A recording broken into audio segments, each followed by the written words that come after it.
ప్రభుత్వ పరిపాలన ఎలాగ తయారైందంటే, వాళ్ళ యొక్క తప్పులని ఎత్తి చూపితే, వాళ్ళ మీద కేసులు పెట్టడం అనేది ఈ చంద్రబాబు నాయుడుకి అలవాటైన పని. గత 19 నెలల కాలంలో వాళ్ళ ప్రభుత్వం చేసిన తప్పుల మీద సామాన్య ప్రజల నుంచి మొదలు ప్రతిపక్ష పార్టీల నాయకులు, కార్యకర్తలు ఎవరు వాళ్ళ మీద వాళ్ళ తప్పుని ఎత్తి చూపితే మాత్రం వాళ్ళని అరెస్ట్ చేయడం, కేసులు పెట్టడం వీళ్ళకి ఒక అలవాటుగా మారింది.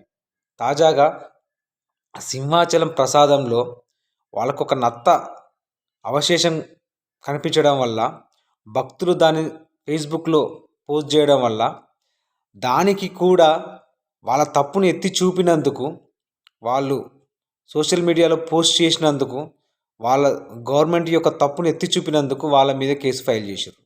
అంటే వీళ్ళది ఎంత దరిద్రపు పాలనో ఇక్కడనే అర్థమవుతుంది. అరే ఒక భక్తుడు ఒక గుడికెళ్ళినప్పుడు ఒక మనశ్శాంతి కోసం, ప్రశాంతత కోసం తన యొక్క బాధలు చెప్పుకోవటానికి తను గుడికి వెళ్తాడు ప్రశాంతత కోసం. అలాంటి చోట ఒక అమృతంగా భావించే ప్రసాదాన్ని కొనుక్కొని తీసుకున్న తర్వాత, ప్రసాదం తీసుకున్న తర్వాత ఆ ప్రసాదంలో ఒక నత్త అవశేషం కనబడితే ఎవరికైనా ఎంత బాధ అనిపిస్తుంది? సో ఆ బాధని ఈ ప్రభుత్వం యొక్క నిర్లక్ష్యపు దాన్ని వాళ్ళు ఎత్తి చూపటానికి వాళ్ళు సోషల్ మీడియాని ఎంచుకున్నారు. ఎంచుకున్న పాపానికి వాళ్ళ మీద మీరు కేసు ఫైల్ చేసిరంటే ఇంకా చంద్రబాబు నాయుడు యొక్క దిక్కుమాలిన పరిపాలనకి ఇంతకు మించిన నిదర్శనం ఏం కావాలి? మరి దీని గురించి మన ప్యాకేజీ కళ్యాణ్ ఎక్కడ మాట్లాడాడు? అంటే ఎంతసేపు తనకు ప్యాకేజీ తప్పిస్తే, అధికార దాహం తప్పిస్తే, సామాన్య ప్రజల మీద కూడా ప్రభుత్వ యొక్క తప్పులు ఎత్తి చూపినందుకు కేసులు పెడితే మరి నువ్వేం చేస్తున్నట్టు? ఏం చేయవు. ఏమైనా చంద్రబాబు నాయుడు వేసే ప్యాకేజీ తీసుకొని సైలెంట్గా ఉండడం తప్పిస్తే, అప్పుడప్పుడు పబ్లిక్లోకి వచ్చి జగన్పై విష ప్రచారం తప్పిస్తే నీ వల్ల రాష్ట్రానికి రాష్ట్ర ప్రజలకు ఏమాత్రం ఉపయోగం లేదు. ఒక ఉపయోగం లేని నాయకుడు నువ్వు. సమాజానికి నువ్వు అసలు అవసరం లేదు అసలుకు. ఈ యొక్క రాజకీయ పంతా అంతా ఇంతే.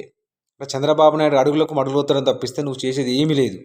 అరే ఒక భక్తుడు తన యొక్క బాధను వెలిబుచ్చి ప్రభుత్వం యొక్క తప్పును ఎత్తి చూపితే అతని మీద కేసులు పెట్టిరంటే వీళ్ళు ఎంత దరిద్ర పాలన కుటుంబ ప్రభుత్వంది. ప్రజలు ఖచ్చితంగా అన్ని గమనిస్తున్నారు. దేవుడు కూడా గమనిస్తున్నాడు. రానున్న రోజుల్లో మీకు ప్రజలు ఉరికించి దేవుడు కూడా తగిన సమాధానం చెప్పకపోతే ఖచ్చితంగా జరిగి తీరుతుంది ఇది. సో ప్రజలారు ఇప్పటికైనా గమనించండి. వీళ్ళది ఎంత చెత్త పరిపాలన, వీళ్ళెంత చెత్త నాయకులు, రాష్ట్రానికి ఎంత వీళ్ళు అనవసరమో ఇక్కడనే అర్థమవుతుంది.